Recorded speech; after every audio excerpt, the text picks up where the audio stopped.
చూసినా కానీ మనలో ఉండే స్వభావం ఏంటంటే తిరుగుబాటు స్వభావం. ఏ స్వభావం అండి? తిరుగుబాటు స్వభావం. ప్రతి దానికి తిరుగుబాటు చేస్తాం, తిరగబడతాం. తిరగబడి ఏం చేస్తామంటే ఊరుకుంటామా? చంపన్నా చంపుతాం, కొట్టన్నా కొడతాం, దేనికైనా చేయడానికి రెడీగా ఉంటాం. ఎందుకంటే మనం నమ్మకస్తులము కాము.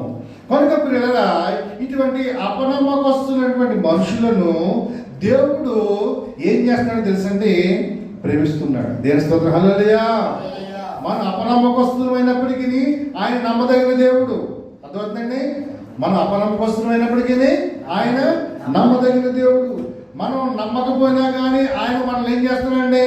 నమ్ముతూ ఉన్నాడు. ఎందుకంటే ఏదో ఒక రోజున మనము ఆయనకి నమ్మకస్తులుగా మారుతామని.